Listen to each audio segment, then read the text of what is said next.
David Thompson's chest heaved with every word, his finger jabbing toward the exit like a scepter. His face was a mask of rage and arrogance as his voice echoed through the upscale electronics store. "I don't care who you think you are!" The woman he had just assaulted slowly lowered a hand from her cheek. Her own voice, when it came, was eerily calm, yet every person in the store heard her with crystal clarity. "Your store?" The two words hung in the air, a promise of retribution. Then, a sound like a gunshot shattered the store's quiet ambiance. The slap was so sharp, so loud, that every conversation died. Every customer froze in absolute shock. David Thompson, the manager of this temple to technology, had just done the unthinkable. He had struck a customer, a woman in a simple hoodie and jeans. But this was not just any customer. Samantha Williams stumbled back not from the force of the blow, but from the audacity of it. The sting on her cheek was nothing compared to the cold fire that ignited in her eyes. Around them, customers fumbled for their phones, fingers trembling as they hit record. They knew they were witnessing the kind of moment that ends careers, the kind of viral spark that burns empires to the ground. What David Thompson didn't know would cost him more than just his job. It would cost him his reputation, his future, everything. He had just committed the most expensive slap in retail history, and his world was about to turn completely upside down. Just 5 minutes earlier, a sleek black Tesla had purred to a stop at the curb outside the gleaming Techlux flagship store. The woman who stepped out was intentionally unremarkable. A simple hoodie, faded jeans, worn sneakers. She pulled the hood up, a simple gesture that concealed her perfectly styled hair and transformed her from a CEO into just another face in the crowd. No one gave her a second glance, and that was precisely the point. For this was Samantha Williams, and her story was anything but ordinary. She hadn't been born into luxury cars and million-dollar companies. Her journey began in the foster care system, a childhood spent moving from one temporary home to another. At 16, while other kids played video games, she worked 3 jobs to survive, flipping burgers at dawn, stocking shelves by afternoon, and cleaning offices late into the night. College was her intended escape, funded by ramen noodles and sleepless nights in the campus computer lab. But while her professors saw a brilliant student, Samantha saw something more. She saw the future of retail electronics, and she saw herself at its helm. With just $1,200 and a garage for an office, she launched Techlux. The world laughed. A young black woman with no connections or family money taking on giants like Best Buy and Amazon. They called her crazy. But Samantha's vision was the kind of crazy the industry needed. She believed luxury electronics wasn't just about the price tag. It was about exceptional service, about making every single person who walked through her doors feel valued. 20 years later, that vision was a $50 million retail chain, an empire built from nothing. But today wasn't about board meetings or profit margins. Her phone buzzed. Her assistant. "The board meeting is in 2 hours, Sam. Should I send the car?" Samantha glanced at her reflection in the Tesla's window, seeing the ordinary woman she needed to be. "No, I'm driving myself." For weeks, she had been hearing whispers about this flagship store, troubling complaints of customers being treated differently. Today, she was here to see the truth for herself. As Samantha pushed through the gleaming glass doors, a surge of pride warred with her apprehension. This was her temple to technology. Crystal chandeliers illuminated gadgets that cost more than most cars. The clientele was a sea of $1,000 suits and designer handbags, and ruling over it all was David Thompson. Perfectly groomed and poured into an expensive suit, he strutted across the marble floor as if he were king, his smile as polished and fake as the displays. Under his iron fist worked Jennifer Walsh, an assistant manager torn between doing the right thing and her fear of losing her job. And then there was Marcus Rivera, a college student working his way through business school. Unlike his manager, Marcus believed in the founding principles of Techlux, that everyone deserved respect. Samantha watched from a distance as an elderly woman with a walker asked Marcus for help with a basic smartphone. As Marcus patiently explained the features, David stormed over. "We don't have time for tire kickers," he snapped loud enough for the woman to hear. The look of shame on the woman's face was a dagger to Samantha's heart as she shuffled quietly toward the exit. When Samantha finally stepped further into the store, the contrast was jarring. Her hoodie and jeans were an island of gray in a sea of color and couture. The security guard's eyes locked onto her immediately. She overheard David pontificating to Jennifer near a display, his voice dripping with condescension. "You have to know how to read people. Some are serious buyers, and others, well, you know." His gaze then fell on Samantha, and in an instant he had categorized and dismissed her. She was a waste of his time. As Samantha stood patiently by the premium smartphone display, David pointedly ignored her, rushing instead to greet a man in a business suit. He fawned over one wealthy-looking customer after another. Finally, Samantha cleared her throat and asked about the new flagship phone. David didn't even turn to look at her. "Oh, that one?" he said dismissively. "You might want to try the pawn shop down the street. They have phones more in your price range." The insult was designed to humiliate, but Samantha remained perfectly still, her jaw tight. Marcus, his own face flushed with secondhand shame, started to approach her, but David intercepted him. "Don't waste your time on window shoppers," he hissed. But it was too late. Other customers had noticed. A businesswoman in a sharp suit looked on, appalled. An elderly gentleman frowned with disapproval. The very clientele David sought to impress were now judging him. Instead of leaving, Samantha walked directly to the store's crown jewel, the premium laptop display where models started at $3,000. David strutted over, his condescension palpable. "Ma'am, the public library has free internet if you just need to check your email." In response, Samantha reached into her pocket and produced a black American Express card, the kind with no preset spending limit. For a moment, David's brain seemed to short-circuit. The card didn't fit the narrative he had created for her. Then, his prejudice doubled down. "This better not be stolen," he sneered, snatching the card from her hand. "I'll need 3 forms of ID, and I'm calling the bank to verify." The silence in the store was now absolute. This wasn't store policy. It was a personal attack, and everyone knew it. Calmly retrieving her card, Samantha stepped aside and made a quiet phone call. "Robert," she said, her voice steady and controlled. "I need the employment files for the downtown store staff. All of them. And Robert, I need you to come down here. Now." David, hearing only what his paranoia dictated, scoffed loudly. "What, calling in your crew to cause a scene? We have police on speed dial." But his threats were drowned out by a quiet voice. It was Marcus. "I'm so sorry about this," he said to Samantha, his sincerity unmistakable. "This isn't right." Samantha looked at the young man, seeing a flicker of decency in the ugliness of the day. "What's your name?" she asked gently. "Marcus Rivera," he said. "I'm working my way through business school, but treating people like this is just wrong." He had no idea he had just given the most important job interview of his life. David Thompson was about to learn that true wealth isn't worn on your sleeve and that some judgments come with a price he couldn't possibly afford. And to understand the justice that was about to unfold, you have to understand the people caught in the storm. People like Marcus Rivera, whose own story of quiet determination mirrored that of the woman standing before him.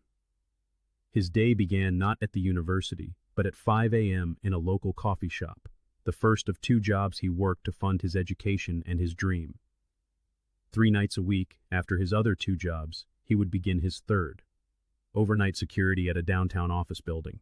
There, under the sterile glow of a flashlight beam, he'd study for his exams while making his rounds. His dream wasn't merely to graduate from business school. Marcus wanted to fundamentally change how businesses treated people. He had witnessed too much discrimination, too much casual prejudice, and he swore that when he finally became a manager, he would cultivate an environment where every individual was met with dignity and respect, regardless of their appearance or background. That was why watching David humiliate Samantha felt like a personal betrayal, a twisting knife in his gut. This wasn't just about one customer being mistreated. This was a direct assault on everything Marcus was fighting to change. But he wasn't the only one wrestling with a silent battle. Across the store, Jennifer Walsh was fighting a war millions face every day, the choice between standing for what is right and protecting one's livelihood. Jennifer knew David's behavior was abhorrent. She'd seen it for months. The subtle shifts in tone, the dismissive gestures, the way he treated customers differently based on their race, their clothes, their perceived wealth. Each incident left a sour taste in her mouth, but every time she considered speaking up, the cold weight of reality settled upon her. Jennifer was a single mother. Her 8-year-old daughter, Emma, relied on her for everything. The health insurance from Techlux paid for Emma's asthma medication. The steady paycheck covered their rent, their food, their simple existence. If Jennifer lost this job, there was no safety net, no family money to fall back on, no other offer waiting. So she had made a choice that haunted her waking moments. She remained silent, a passive observer to injustice, hating herself a little more each time. But today, watching this woman in the hoodie be so publicly degraded, Jennifer felt her own breaking point drawing dangerously near. The customers were reaching theirs as well. Sarah Chen, a successful entrepreneur who had come in to buy a new laptop for her expanding company, had seen enough. With quiet finality, she placed the device she'd been considering back on its display stand and turned toward the exit. Her friend, who had been browsing nearby, hurried to catch up. "Sarah, I thought you needed that for your presentation next week." Sarah's voice was firm, laced with disgust as they walked out. "I can't support a business that treats people like this. There are plenty of other stores that sell laptops, but there's no excuse for treating a human being like garbage." As she left, she took her money and her respect for the Techlux brand with her. David Thompson, however, was too busy congratulating himself to notice. He swaggered over to Jennifer, his chest puffed out as if he'd just won a great victory. His voice was low and conspiratorial, the tone of a mentor sharing profound wisdom. "You see that?" David said, gesturing toward Samantha, who remained calm by the display. "This is exactly what I've been trying to teach you. You have to profile. Look at her. Hoodie, old jeans, cheap sneakers. That tells you everything you need to know about whether she's worth your time." Bile rose in Jennifer's throat. This wasn't a business strategy. It was raw prejudice masquerading as professionalism, and David was proud of it. What happened next would be the moment his arrogance finally tipped over a line from which there was no return. Samantha had endured the dismissive remarks, the accusations, the public humiliation. Now, she was about to make a simple request that would ignite a rage destined to destroy a career. With the same calm dignity she had maintained throughout the ordeal, Samantha approached David one last time. Her voice was steady and professional. "I'd like to speak with the owner," she said simply. It should have been a straightforward request, but David's reaction was anything but professional. He threw his head back and laughed, a cruel, mocking sound that echoed through the store, causing every head to turn. It was a laugh designed to make someone feel small and foolish. "The owner?" David sneered, his voice dripping with contempt. "Lady, the owner doesn't associate with people like you. The owner's probably on a yacht somewhere making real money from real customers. I run this place, and I'm telling you, you don't belong here." Samantha didn't flinch. If anything, her voice became even calmer, more controlled.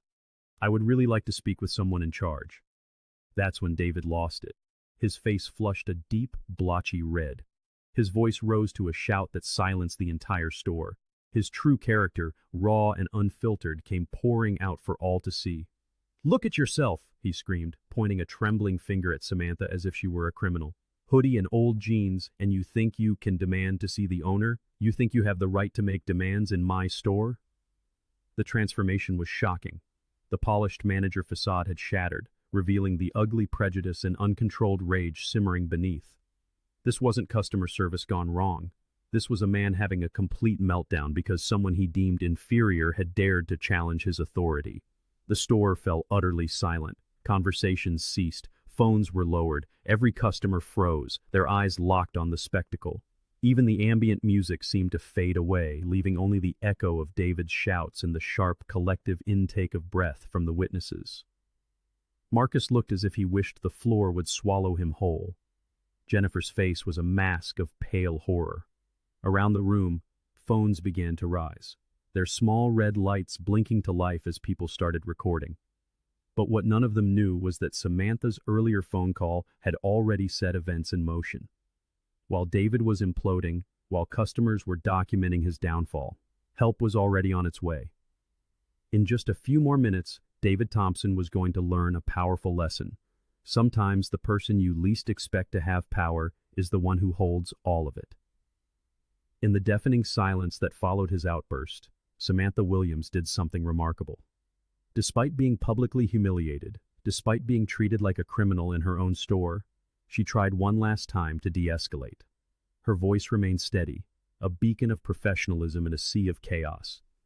"Sir, I think there's been a misunderstanding." Those 8 words were David Thompson's lifeline, his last chance to step back from the abyss. But he was too consumed by his own arrogance to recognize the gift he was being offered. Instead, he erupted. "The only misunderstanding," he roared, his face now a mask of purple rage, "is you thinking your hoodie-wearing self belongs in here. This is a high-end establishment for high-end customers, not some charity case looking for a handout." The words struck the room like a physical blow. Jennifer couldn't stay silent any longer. Her voice was a desperate whisper. "David, maybe we should—" He whirled on her, his eyes wild. "Stay out of this," he shrieked, making her recoil. Turning back to Samantha, his accusations grew more vile. "She's probably casing the place for a robbery. Look at her, hoodie pulled up, asking all these questions. This is exactly how these people operate." The accusation hung in the air, toxic and unforgivable. He had just accused a customer of plotting a crime based on nothing more than her clothing. That's when Marcus Rivera proved that heroes don't always wear capes. Sometimes they wear a Tech Lux uniform and make $12 an hour. Knowing it could cost him his job, Marcus stepped forward. "Sir," he said, his young voice clear and strong, "she's just trying to shop. She hasn't done anything wrong." The look David gave him was pure hatred. "You're fired!" he screamed, his finger jabbing toward Marcus like a weapon. "Defending criminals now? Get out! Get out of my store!" The injustice was staggering, but he wasn't finished. For the first time, Samantha's composure finally began to crack. It wasn't the insults to herself that broke her, but watching this decent young man lose his job for doing the right thing. "You can't treat people like this," she said, a tremor of genuine hurt in her voice. "This isn't who we're supposed to be." David seized on the word "we," and it enraged him further. "Watch me, hoodie girl," he snarled, stepping so close he towered over her, using his height to intimidate. But Samantha Williams hadn't built a $50 million company by backing down from bullies. She held her ground. That's when David made the decision that would shatter his life. His hand moved in a blur. The sound echoed through the store like a gunshot. Crack! The slap was so vicious that Samantha stumbled back, her hand flying to her cheek. A bright red handprint bloomed on her skin. The store erupted. Gasps of horror. A symphony of disbelief. "Oh my God! Did he just— Someone call the police!" Dozens of phones were now recording, capturing the moment that would soon go viral. "David," Samantha whispered, her voice trembling with shock. "What have you done?" Marcus rushed forward, but she held up a hand to stop him. The silence that fell was different now. It was the silence of witnesses who knew they had just seen a line crossed that could never be uncrossed. David stood there, chest heaving, looking at the sea of recording phones. For the first time, a flicker of doubt entered his eyes as the adrenaline began to fade. In the stunned quiet, Samantha slowly straightened her hoodie. She gently touched her reddening cheek. And then, with a voice so calm it was chilling, she repeated the words he had thrown at her. "Your store?" Those 2 words carried the weight of an empire. But David, still blinded by rage, couldn't hear the danger. Just then, Samantha's phone began to ring. She answered it with unnerving professionalism. "Robert? Yes, I'm ready now." The front doors of the store swung open. Through them walked Robert Wilson, a mountain of a man in an expensive security uniform, followed by 2 people in perfectly tailored business suits. Their expressions were grim and focused. David's smugness began to evaporate, replaced by a nod of dread. But it was Jennifer who understood first. The executives didn't look at David. Their eyes went directly to the woman in the hoodie, to the red mark on her cheek. And Jennifer saw them defer to her, waiting for a command. "Oh no," Jennifer whispered, her face draining of color. "Oh no. Oh no." The corporate executive, Lisa Anderson, approached Samantha with deep concern. "Miss Williams," she said, her voice carrying through the silent store, "we came as soon as we got your call." The name hit David like a punch to the gut. Miss Williams. Spoken with a respect reserved for someone vital. His world began to tilt. "Miss Williams?" he stammered, his voice suddenly small. But she's wearing a hoodie." It was the most pathetic defense imaginable. Even now, he was fixated on her clothes. Samantha Williams finally looked directly at the man who had humiliated, discriminated against, and assaulted her in her own store. When she spoke, her voice held the unshakable authority of a founder. "I'm Samantha Williams," she said, each word a final, damning verdict. "I built this company, I own this store, and you just assaulted me." The silence was absolute, filled only by the sound of a man's world collapsing. David's mouth opened and closed, but no sound came out. He was trapped, immortalized on a dozen phones, the star of his own destruction. The woman he had dismissed as a hoodie girl was the CEO. Jennifer, frozen behind the counter, whispered the unbelievable truth to herself. The CEO. I just watched him slap the CEO. Marcus stared in utter amazement. The customer he had tried to help was the owner of the entire company. David finally found his voice, a pathetic bleat. "Ms. Williams, I didn't know. How was I supposed to know? You're dressed like... the hoodie." Even facing complete annihilation, he still couldn't see that his own prejudice was the problem. Samantha was about to show him, and the world watching, that actions have consequences, and sometimes those consequences are swift, public, and absolutely devastating. His desperate attempt to salvage his career was painful to watch. Like a drowning man grasping at straws, he stammered, stumbling over words that only dug his grave deeper with every syllable.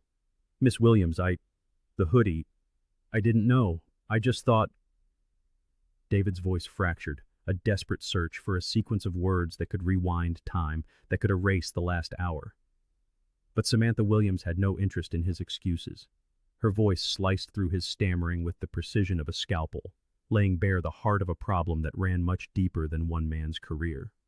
"You thought what, exactly?" Samantha asked, her words hanging in the air like an indictment. "That clothes determine a person's worth? That a hoodie makes someone less deserving of respect? That you have the right to pass judgment based on appearance?" Each question struck David like a physical blow, forcing him to confront the ugly truth of his own behavior. This was never about mistaken identity or simple confusion. It was about prejudice. It was about discrimination, and the fundamental toxic belief that some people were worth less than others simply because of how they looked. David's response revealed just how deep that poison ran. Even now, facing the CEO of the company, knowing his career was utterly finished, he couldn't release his twisted justifications. "But look at how she's dressed," David pleaded, his eyes darting toward Robert Wilson, the head of security, who was now approaching. "How was I supposed to know she was important? She looks like... He couldn't finish the sentence. To say the words aloud would be to give voice to the raw racism and classism that had fueled his actions all along. But everyone in that store knew what he was thinking.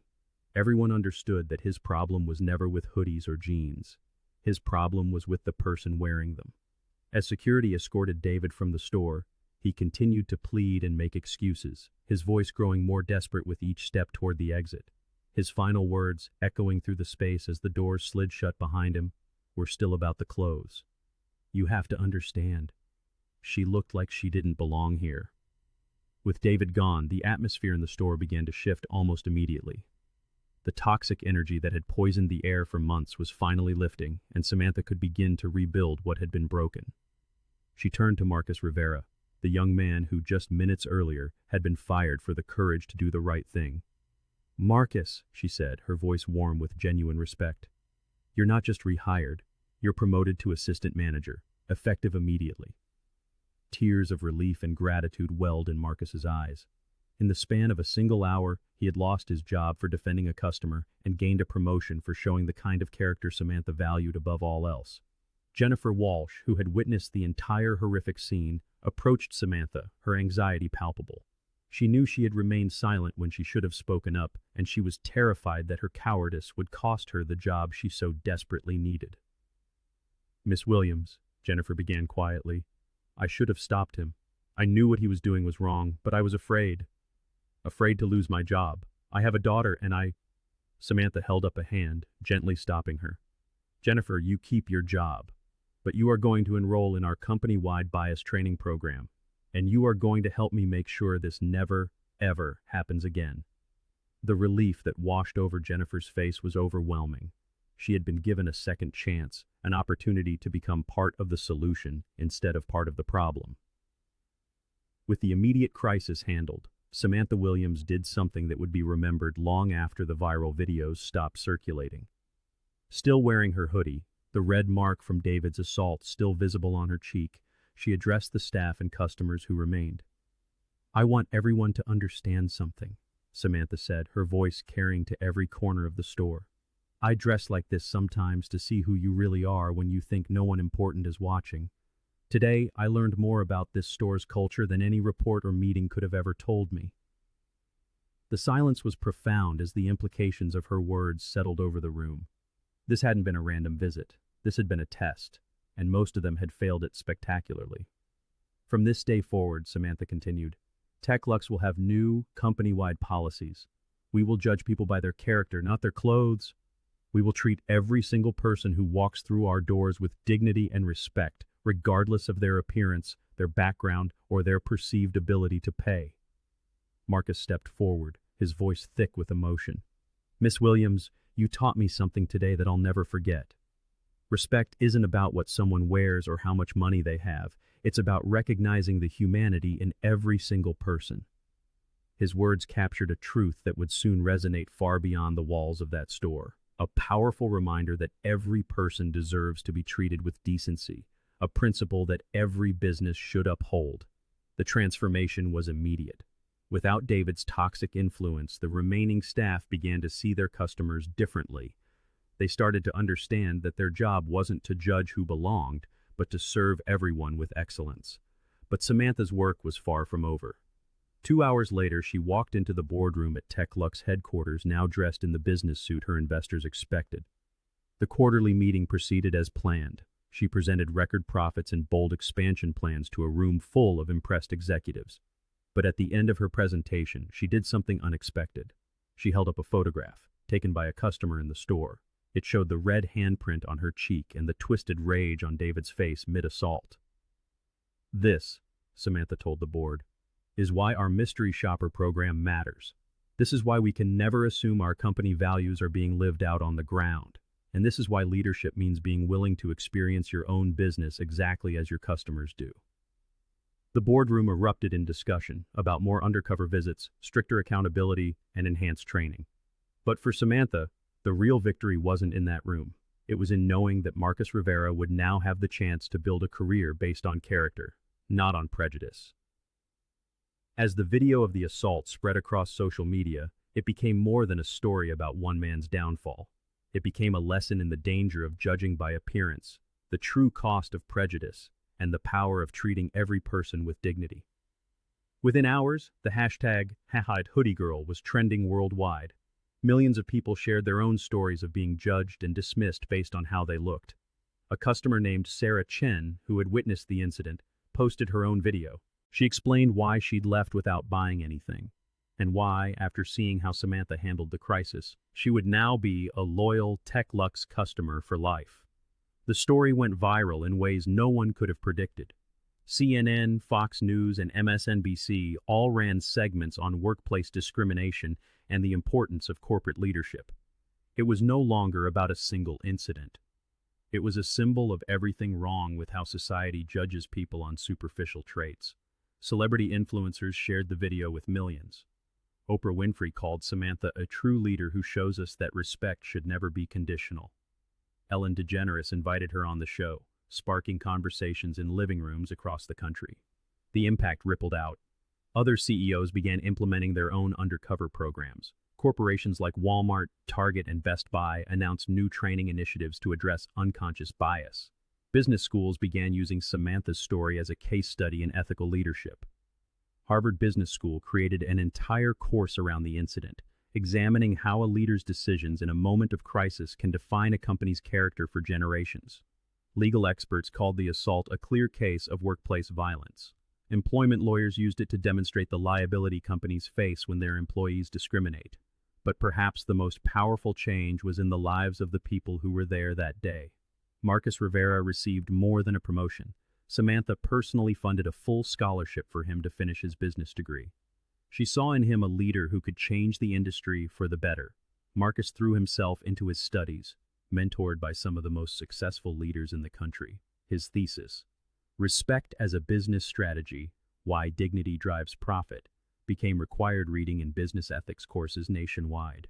Jennifer Walsh became one of Tech Lux's most passionate advocates for inclusion. Haunted by her silence, she was motivated to ensure no employee would ever face that moral dilemma again. She went on to lead the company's bias training program, sharing her own story with thousands. Even the security guard underwent a complete transformation. He realized his job was not to profile customers, but to protect everyone equally.